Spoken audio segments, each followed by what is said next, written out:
Arbitrium Produtora apresenta Coalando no Espaço.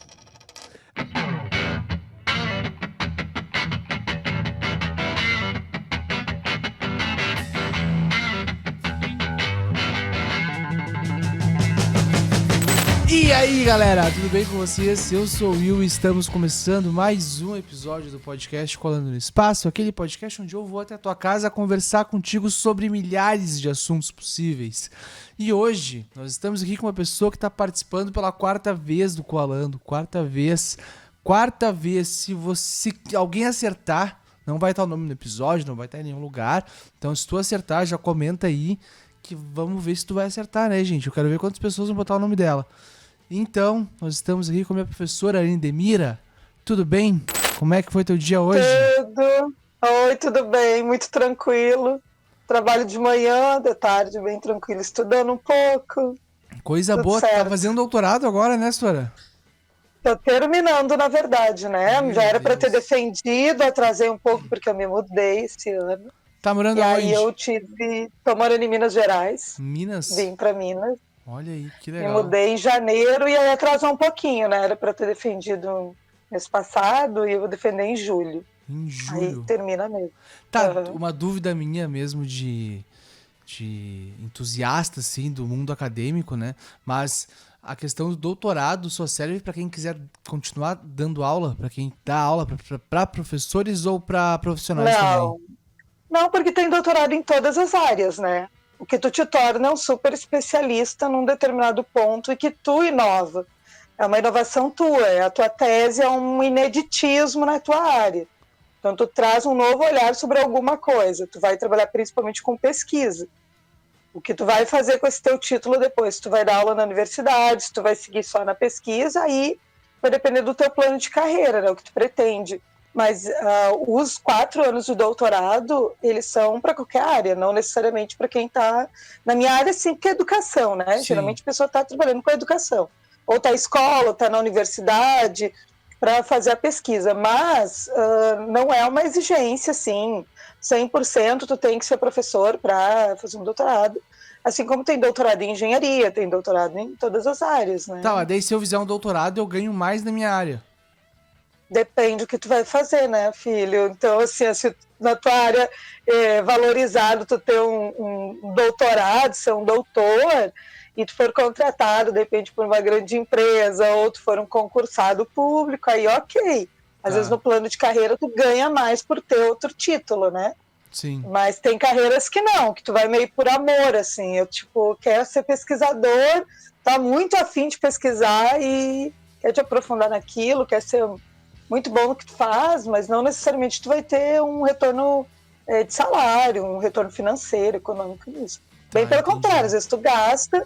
Eu, por exemplo, não tenho bolsa, eu pago meu doutorado, eu nunca, não sei se eu vou ver esse retorno em termos financeiros, mas eu me sinto muito feliz por estar concluindo e ter um reconhecimento, pelo menos, exatamente pela minha dedicação aos estudos, né? Sim. Eu reconhecimento no meu trabalho e tudo por ser considerado alguém que é uma notoriedade no meu tema. Sim, e pós-doutorado?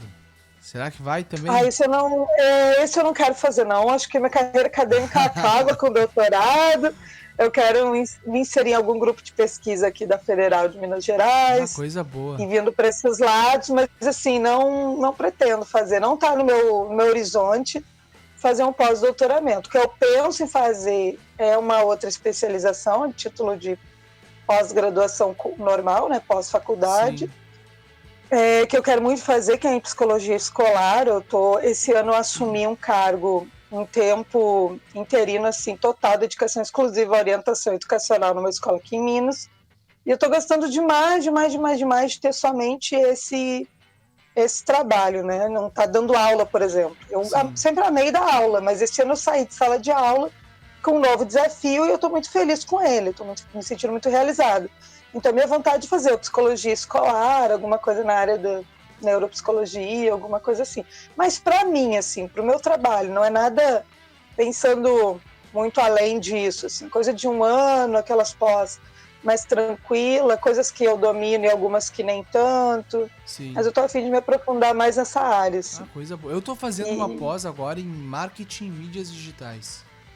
Aí eu acho ótimo, eu acho que, independente disso, eu tenho uma empresa, né? Eu tenho uma MEI de assessoria pedagógica, porque depois, quando eu entrei no doutorado, eu fiz outra faculdade junto com o doutorado. Bem Meu louca, né? Deus do céu, meu Deus. Agora eu entendo por que tu não quer fazer um pós-doutorado, porque não aguenta mais. Não quero mais.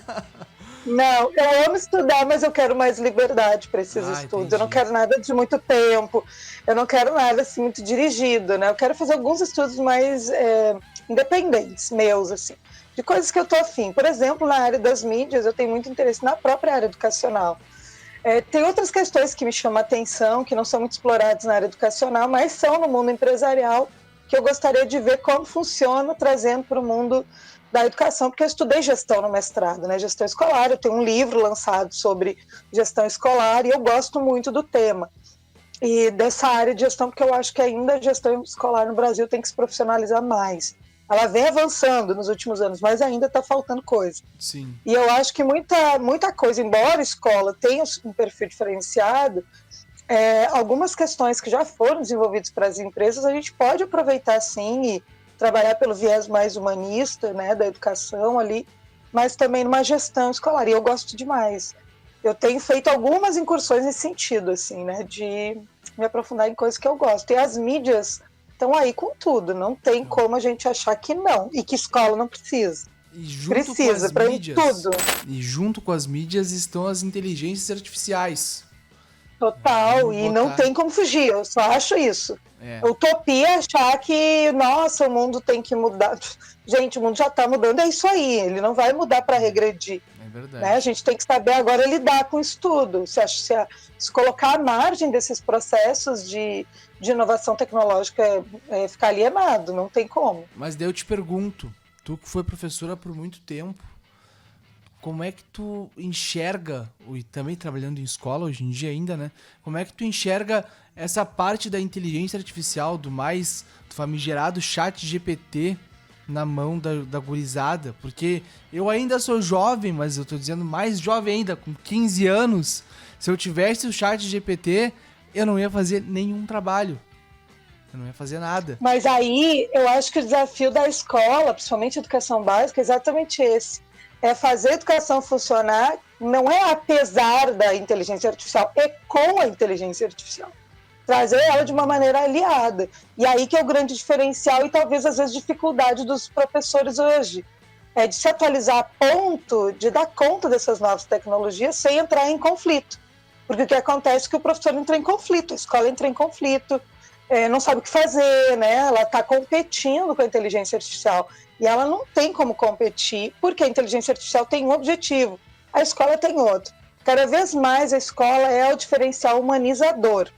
Aquela questão meio civilizatória, humanizadora, sabe, das relações interpessoais. E é isso que da educação socioemocional, é isso que a escola também tem que focar.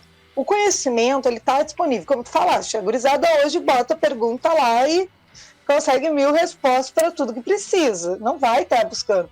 Ou seja, não é o deixar de perguntar para o aluno, é mudar a pergunta. É fazer outra forma, de perguntar de uma maneira, fazer ele pensar sobre. E não só pegar uma informação. A informação está aí. Mas isso tá aí, é todo direito, né? Isso aí é meio difícil, porque daí eu acho que os professores vão começar a colocar uma pergunta assim de sim ou não e botar justifique sua resposta. E isso é o que todo aluno odeia. Não, mas Will, até isso é tradicional. Justifique também é tradicional. Né? A gente vai ter que pensar, tem que ter uma sacudida aí forte, né, para a gente repensar a forma de trabalhar dentro da escola. E não eliminar coisas, é tentar usar o que o que a inteligência artificial tem para contribuir. Se a informação está ali, tá ok, faço com ela o quê? Porque a informação pode ser uma fake news. Não concordo? Pode vir uma coisa nada... E aí? Aí como é que tu vai filtrar? É aí que entra a escola, entendeu? É o que fazer com essa informação. O chat GPT, ele te entrega muitos dados bons, só que ele é limitado até 2021, caso tu não pague ele.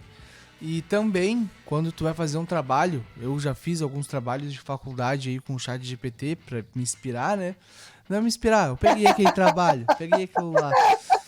E te entrega. eu me agora. entrego, não tem problema. Eu uso o ChatGPT pra tudo. Cara, eu nunca usei. Eu leio sobre, eu vi alunos já usando, eu sei como, né, mais ou menos funciona para o usuário mediano, comum, mas eu, na verdade, nunca usei, porque eu acho que eu sou uma pesquisadora. Eu Sim. tenho que ter esse meu diferencial. Eu não posso levar um título de doutora na frente do meu nome e sentar na frente só e de ficar copiando coisas. Eu não, Mas não eu vou posso te mais. dizer, Né? eu vou te dizer que o chat ele consegue te ajudar muito em questão para ter ideias, entendeu? Digamos assim, ó, o jeito que eu uso o chat GPT hoje é para me entregar o conteúdo que eu preciso, para me entregar o meu pensamento, vamos dizer que tem 10 palavras. Eu preciso desse meu pensamento com 20 palavras e com uma forma mais dinâmica de informar o que eu quero informar. Eu boto isso no chat GPT, explico pra ele o que eu quero e ele traduz o que eu quero dizer. Mas aí tu vê que tu tá tendo essa consciência, talvez até porque tu te relacionar bem com as, né, com as mídias de informação, enfim. Mas pega um menino lá de 7º ano, 12 anos, 11 anos, 13, ele não vai ter essa consciência, ele quer a resposta para dar conta do trabalho que ele tem que entregar. Sim. Se a resposta está correta, não. Se o dado é importante, não. O que ele vai fazer com esse dado, ele não está nem aí. Ele vai jogar qualquer coisa, vai ainda copiar do coleguinha, que fez também uma outra pergunta. Então, dá um questionário de 10 questões, cada um faz uma e junta tudo e entrega. Eles não estão assim, eles não fazem esse filtro como tu está falando, entendeu? Como eu te digo, tem que trazer para ser aliado, não para ficar combatendo. A gente não tem que combater a inteligência artificial. Isso não é papel da escola, a gente tem que trazer como aliado. O que fazer com essa informação, né? Tá, mas e qual forma tu acha? Da filtragem. Qual forma tu acha que seria uma aliada? Como é que a gente poderia chegar assim... Filho, tu tá me pedindo uma outra tese de doutorado, tá, calma. Não, mas... Isso aí, ó, vai um tempo pro povo estudar acha? isso. Por quê? Porque há uma resistência em alguns nichos de educação contra as tecnologias. Olha o tempo que a gente levou achando que tecnologia era só botar um computador na mão da gurizada na escola, né? E aí as escolas receberam vários investimentos, muitas escolas começaram, isso, sei lá, década de quê? 90, final de 90, não, 2000, né? Início ali de 2010, as escolas começaram a criar os laboratórios de informática e, né, aula de não sei o quê. Mas para quê? Para usar ferramenta. Não para saber o que fazer mesmo e transformar isso em conhecimento. Uma coisa é tu ter informação, outra coisa é tu ter conhecimento. O conhecimento é que tu vai levar o teu filtro, um filtro de crítico, né? Sabendo fazer relações entre as informações, que a pessoa não sabe fazer, inferir situações a partir dali da informação e relacionar, a pessoa não faz isso, o pessoal pega puro ali, né? Pega o dado, é isso. Mas e aí? Vai refletir sobre isso, vai fazer comparações. Mas é que vai isso estudar... que é o problema, senhora. Isso que é o problema. Mas porque... é isso que a escola tem que fazer, entendeu? Esse é o papel da escola. Não, te entendi. Ensinar a pensar. Te entendi, só que daí... que é difícil fazer. Mas é que daí assim, ó, vamos dizer assim, ó. Tu chega pra mim, vamos dizer que as escolas agora vão começar a usar o chat GPT pra fazer tu pensar mais sobre as questões, tá? Daí a pergunta é X. Eu vou lá, boto no chat GPT a resposta da pergunta X. Eu copio essa resposta, que era pra eu pensar nessa resposta, e coloco no chat GPT. Agora pense por mim. Não, mas a questão não é que é isso que eu tô dizendo. O que tu tá fazendo, na verdade, respondendo a perguntas muito objetivas. Tipo assim, o que é tal coisa? Aí, claro, vai lá e tu encontra 1000 informações. Agora, transforma isso para uma aplicabilidade social. Resolve um problema social. Por exemplo, como a gente resolveu o problema da superpopulação? Busca os dados, né, na inteligência artificial para ela te dar dados, por exemplo, sobre o que é controle de natalidade ou sobre políticas públicas, né? Enfim, vai buscar os dados, quantia da população, crescimento nos últimos anos, no que isso está acarretando, questão da desigualdade social para tu pensar a solução. Então, tu pode usar os dados que tem ali, mas tu tem que pensar a solução. Que, na verdade, isso vem sendo cobrado, falando em realidade no Brasil, né? A gurizada não gosta muito de fazer redação para o Enem. Tá lá, ensino médio, treina, né? Modelinho, redação, introdução, bababá. Só que tem um fato muito importante que já vem sendo cobrado na redação do Enem, que é trazer uma proposta de intervenção social. Então não adianta só discutir o fato. Cara, faz o que com isso? Tá, ok, temos um problema. E faz o que com esse problema? Pensa uma solução. Pensa uma proposta de melhoria para a sociedade. É aí que entra o ser humano crítico, né? Entra o ser humano com leitura de mundo, que vai pegar a informação, vai transformar em conhecimento para pensar a melhoria da sociedade. Enquanto a gente não olhar com o objetivo humanizador desses dados, aí é dado pelo dado pela informação, eu posso botar qualquer coisa. Sim. O papel, antigamente se dizia que o papel aceitava tudo. Gente, a escrita aceita tudo. Tem pessoas dizendo coisas maravilhosas aí que todo mundo acredita e é uma grande porcaria. A gente está vendo aí muita gente ficando famosa em cima de afirmações sem nenhuma base científica, porque parece, né, traz coisas assim, dados aleatórios, joga ali, fica bonito aquilo e parece que é uma verdade. Não é. Só a gente vê a Choquei hoje no Twitter. Não tem. O que tem de fábrica, né, de certezas nesse mundo, que são, na verdade, um bando de pessoas que sabem manipular a informação, tá cheio. Sim. Agora, ser crítico quanto a isso. Então, a mesma coisa a escola tem que fazer com a inteligência artificial. Claro. Trazer para o benefício. Não é o problema ter informação rápida. Nossa, eu estou fazendo a minha tese. Tu não tem noção de quantos artigos, dados, pesquisa, estatística de política pública, porque eu trabalho com políticas de currículo, né? É o novo ensino médio, enfim.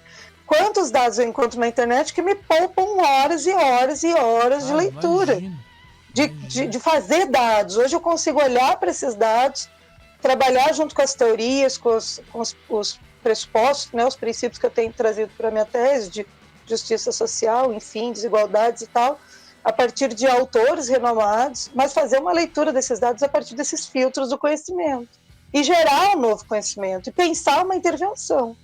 A minha tese propõe uma coisa, eu não estou escrevendo por escrever, eu quero melhorar a sociedade de alguma maneira, nem que seja uma vírgula dela, mas eu quero. Claro, com certeza. E, sabe, então é muito isso, assim, as pessoas jogam muita informação, tantos milhões de pessoas morrem de fome todos os dias. Beleza, faço o que com isso? Só repito o dado? Só me choco, não faço mais nada? Não, peraí, vamos fazer o quê? Por que isso está acontecendo? O que a gente pode fazer para mudar? Onde é que está o baque, né? Qual é o problema? Enfim.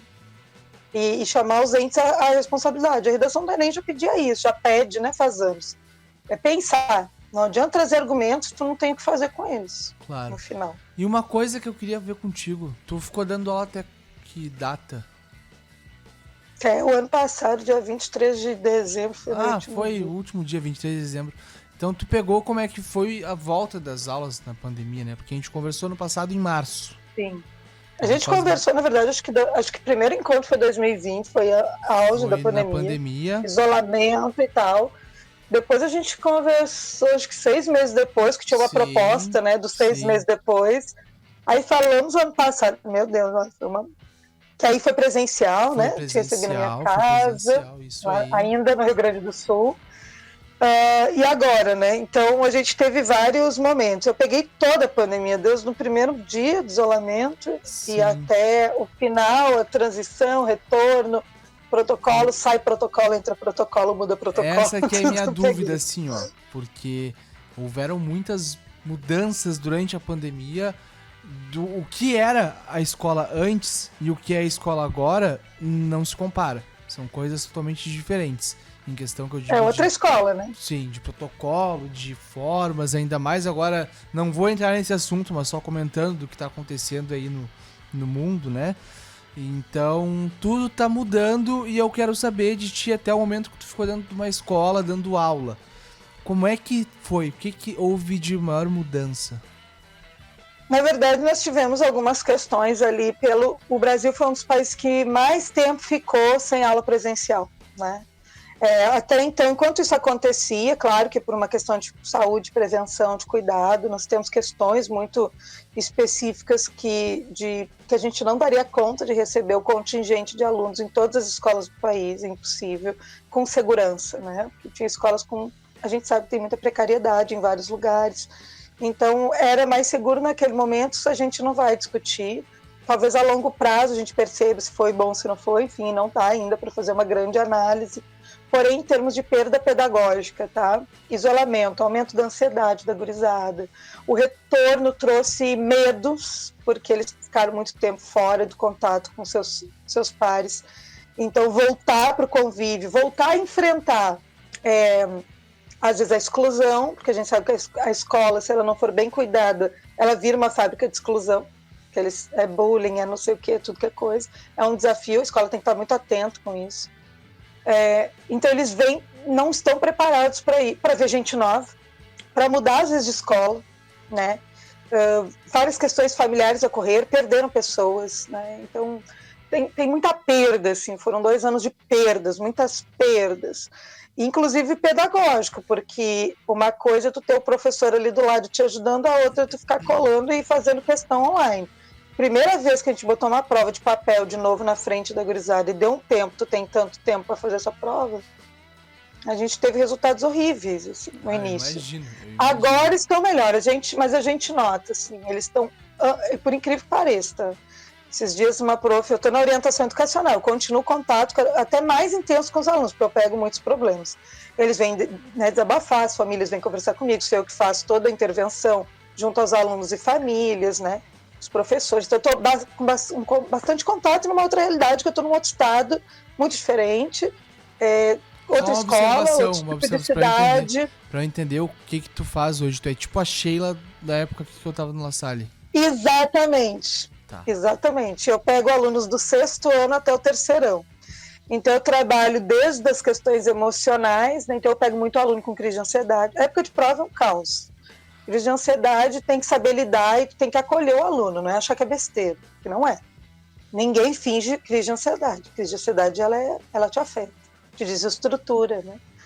Então, ficar com esses alunos, acolher, fazer a relação com as famílias, ligar, conversar, ver o que está acontecendo, buscar estratégias para melhorar. Né, para esse equilíbrio emocional, para ele poder enfrentar as coisas do dia a dia. Claro. Alunos que têm muita dificuldade de manter o tempo de prova, ele sempre passa do tempo, e é frustrante que ele não consegue terminar uma prova, ele não dá conta de dentro daquele tempo, só que ele tem que enfrentar isso.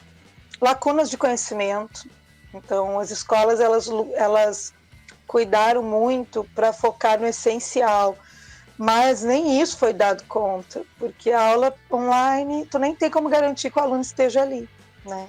Tinha aluno, não é realidade, eu não conheço particularmente nenhuma, mas a gente sabe pelos dados e pesquisas, que às vezes o professor está ali dando aula, a câmera está fechada porque a criança está apanhando, né? Tem violência doméstica, tem situações que o professor não perdeu o controle. É diferente do aluno que chega na escola mais retraído e tu já desconfia que algo está errado e te chama para uma conversa, até que tu sonda e descobre, às vezes eles mesmos já vêm, denunciam, né, e falam. Então é muito diferente, a escola ainda é um lugar muito importante e de privilégios no sentido dos afetos, né, da atenção pessoal, de poder olhar olho no olho, de poder dar um abraço, de poder acolher, de fazer a escuta ativa mesmo desses estudantes, professores, enfim, toda a comunidade escolar, as famílias. A gente precisa dessa escola, né, essa escola ela é o pulmão, é o que faz respirar a comunidade. Literalmente, a escola é a escola para a vida. Exatamente. E eu sempre digo, na escola não ensina a viver, ela é vida ela já está acontecendo. Mas não, preparação para a vida. Não, velho, ela é vida. A vida tá rolando ali, né? Sim. Ela faz parte da vida. Mas sabe que eu tive que voltar ao trabalho presencial em outubro do ano passado, final de outubro. E eu meio que surtei. Eu literalmente surtei. Me deu uma crise de ansiedade tão grande, que eu comecei a mandar mensagem pra minha namorada falando: não quero ir, eu não quero ir, eu não quero ir, eu não quero ir. Pra minha mãe falando: eu não quero ir, eu não quero conviver com pessoas, não quero ver pessoas, eu não aguento pessoas. Entendeu? E eu vi que isso foi totalmente horrível, foi muito ruim. Foi muito ruim. E a gente tem os dois extremos, Will. Assim, ó, a gente tem o extremo de quem teve muita dificuldade com o retorno para voltar ao convívio, e teve muita gente que teve problema exatamente com o isolamento. Eu fui uma que surtei por estar sozinha. Eu fui pega sozinha, meu marido já morando em Minas, né? Eu lá, sozinha totalmente em casa, 12 horas às vezes de aula, manhã, tarde, noite, reunião, só tela. E aí terminava, eu fechava aquele computador, silêncio. E agora? Cadê a vida? Não tem. Não podia sair de casa. O máximo que eu ia no mercado, né? Com todos os aparatos. Fiquei meio neurótica com a questão do vírus. Hoje eu sei disso, mas no momento me acalmava, eu ia toda paramentada, né? Isso para mim me dava segurança. Eu precisava sair de casa. Então eu ia à farmácia, eu ia no supermercado toda hora. porque eu precisava de algum escape, né? E para mim fez muito mal. Eu vou dizer assim que eu não via a hora de voltar presencial, nem que fosse de face shield, de máscara, de luva, de tudo que é coisa. Eu disse, me bota tudo que é coisa, mas me faz ir pro presencial. Preciso ver gente. Nem que seja assim, de não poder tocar, né? De estar com 2, 3 metros de distância e tal, aquela coisa toda. Que eu fui bem cuidadosa, muito cuidadosa. Sim. Mas assim, eu precisei. Então a gente teve os extremos. E teve gente que se habituou super bem. Tem gente que passou na boa. Eu não sei te Cada dizer. um vive nessa realidade diferente. Eu não sei te dizer se eu tive esse surto na hora de voltar ao trabalho por causa das pessoas do trabalho ou se foi por causa de mim próprio, entendeu? Então eu não sei diferenciar muito. Mas é que cada um bate diferente, né? Teve gente, por exemplo, que não queria voltar ao trabalho presencial pela perda até de tempo. Pensando assim, nossa, fiquei 2 anos trabalhando online, deu tudo certo, por que agora eu tenho que gastar combustível, tempo, pagar alimentação durante o dia, me deslocar, horas de ônibus, sei lá do que, se eu posso fazer. Então ficou assim, mas não que ela ficasse sem vida social, ela gostou igual de ir pro barzinho, de ver a família, de curtir a vida. Mas o trabalho tava, porque assim, ó, vamos pensar, tem reuniões que deram muito certo online. Por que agora eu tenho que me deslocar não sei quantos quilômetros para uma reunião presencial? Se é a mesma, o resultado é o mesmo, sabe? No sentido da efetividade, né? Do que se vai ponderar, do que se vai decidir, enfim, né? Corre rápido. Tem coisas que eu sou muito a favor de estar online. Tem coisas que eu gosto da presencialidade, tá? Dependendo de trocas, enfim. Mas tem situações que, por exemplo, uma reunião para tu criar grupos de estudo, organizar algumas coisas só, dá muito certo ser online, porque tu praticamente vai ser uma reunião diretiva, tu não vai pedir muita opinião, tu vai vir com as coisas meio informadas, uma pauta pronta. Agora, aquela reunião que tu precisa discutir, tu precisa montar grupos de trabalho, que naquele momento eles vão se sentar para ter o brainstorm, para decidir coisas, para trocar ideias, para mostrar documentos, para estar ali os grupos de trabalho, e eu acho importante ser presencial. Sim. E é assim que a gente vai indo, né? Tem coisas que vale a pena ser presencial, outras não. A efetividade do trabalho, eu vou te dizer que eu não vi muita diferença, porque depende muito de quem conduz e a mão que conduz, né? Claro. Então a coisa tem que acontecer, filho. Se tu não fizer, se tu desligou tua câmera e inventou de não participar da reunião, não me interessa. Uma hora tu vai ter que saber o que foi falado e vai ter que fazer a tua parte. E uma hora tu vai ser demitido se tu não fizer. Se tu não fizer, então, ok, naquele dia tu não estava legal, resolveu não, né, fazer um de conta ali, beleza, problema teu, mas vai ter uma consequência e tu vai ter que responder, tu vai ter que trazer um resultado. E é nessa de ver o resultado que tu vê se o cara tá ligado ou não naquilo que ele tem que fazer, né? Exatamente. Não é o presencial que garante a efetividade do resultado. É a gente conseguir engajar a pessoa no propósito. Aí sim, independente de ser online ou não. Sim. Ela sentir que aquilo é importante, que talvez muitos não entenderam a importância de estar presencial, porque realmente não era importante. Muita coisa pode ser feita remoto. É perda de tempo, às vezes, estar no presencial. É mais para ter o olho do dono ali, como a gente diz, né? O olho do dono tem que estar ali, o controle, né? Eu vou te dizer que no meu antigo trabalho, que eu tô numa transição muito louca na minha vida, tô muito feliz que eu tô hoje, no dia que a gente tá gravando, hoje, tá inaugurando a próxima loja que eu vou trabalhar, que é um coworking em Santo Antônio da Patrulha, que se chama Alma. Então, para tu que tá nos ouvindo aí, eu vou botar aqui, vai aparecer aí na tela o @ deles, e eu vou ser diretor eu acho que é diretor, não sei, mas é alguma coisa de podcast. Eu vou estar fazendo a produção de podcast. E isso vai ser incrível, assim, sabe? Porque eu tô conseguindo entrar na minha área e vai ser algo muito... É algo incrível, que eu tô buscando desde o início da pandemia. E realmente a questão do meu antigo trabalho, o meu antigo chefe, ele achava que as pessoas não estariam trabalhando quando ele não estava no escritório, entendeu? Ele tem já a família dele se mudou, foi pra praia, e ele poderia pegar e ir pra praia. Só que ele tem um pouco de medo. Eu não julgo ele por ter medo de ir pra praia. Porque ele tá certo em ter medo de ir pra praia, porque os funcionários não iriam trabalhar se eles não estivessem ali. Entendeu? E isso eu acho Mas não é assim, eu acho que uma coisa é que nem assim, essa é uma cultura também que se criou, que a gente precisa de supervisão o tempo inteiro para dar conta do nosso trabalho. A gente também, eu acho que isso é uma questão muito até cultural brasileira, sabe? Tem um país que tu não tem supervisão. faz, dá conta. O meu marido trabalha com ordem de trabalho, ele tem que chegar no fim do dia ter feito o trabalho. Tendo supervisor, não tendo supervisor, ele tem que fazer, ele trabalha com aviação, se não fizer o avião cai, e aí é o problema, Daí dá entendeu? problema. Ele não vai fazer, ele tem um compromisso, é uma coisa da própria área, mas isso é uma coisa muito do brasileiro, sabe? Tem outras sociedades que isso não é dessa forma. Tu é te dado uma demanda, tu vai fazer, ponto. Te Mas comprometeu, tu vai terminar. Eu acho que isso é a educação que a pessoa tem, principalmente. Educação, mas eu acho que a gente acostumou a ter alguém ali vigiando.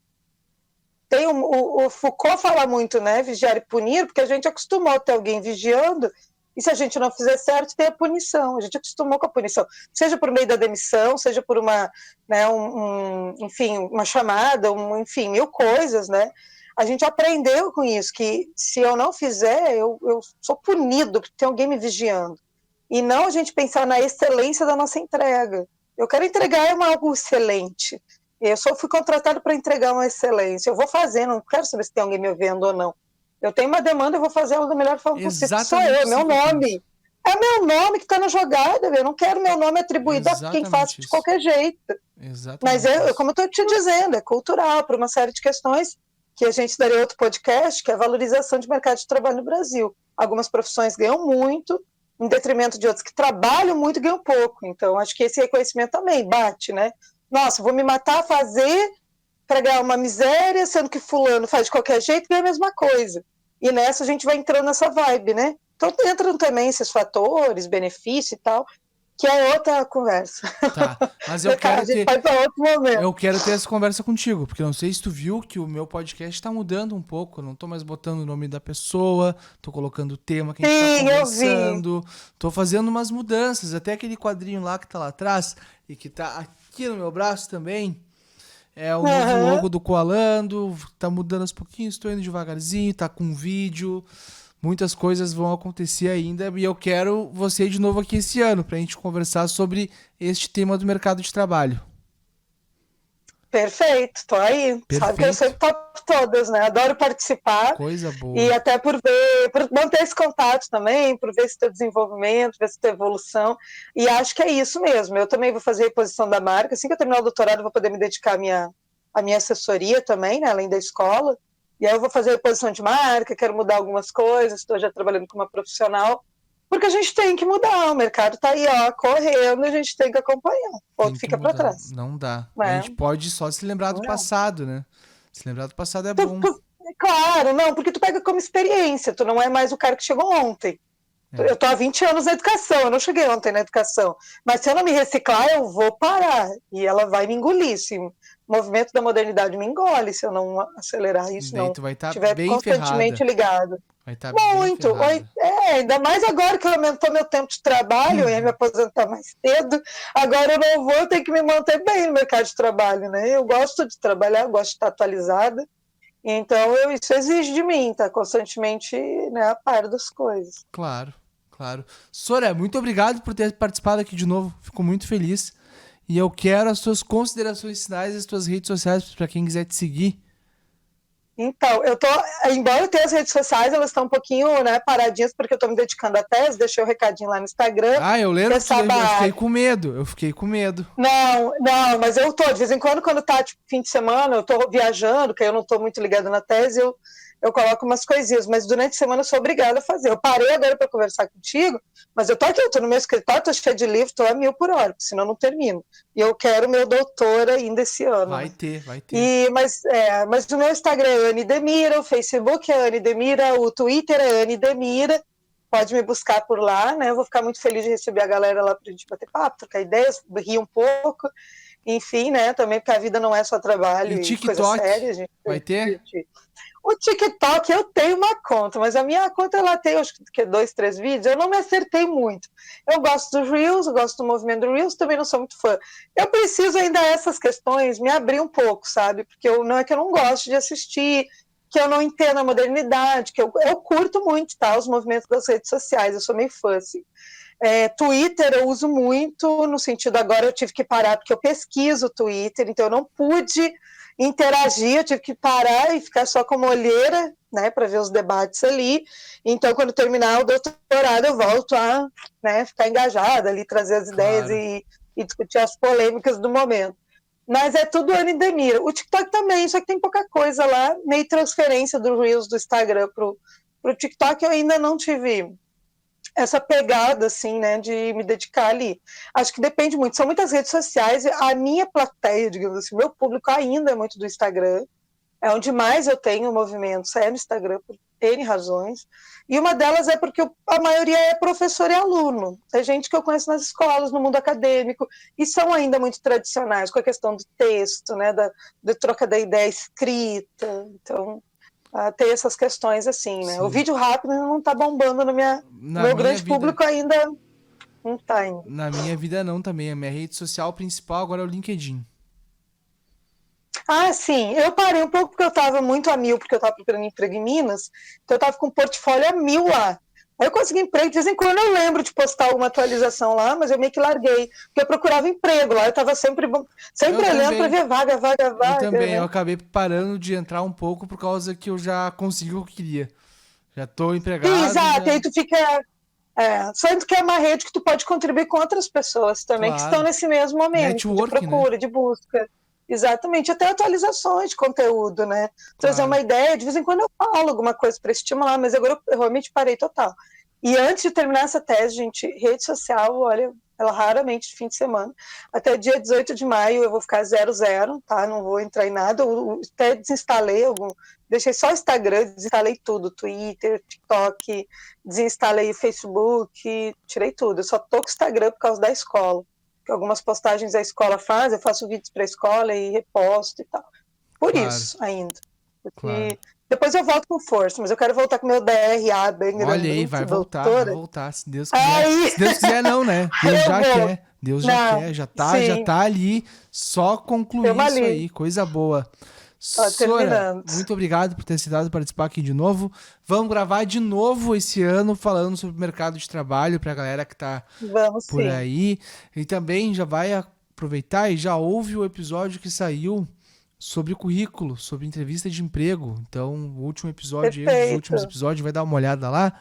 E gurizada, se cuidem. Um beijo, até uma próxima e tchau.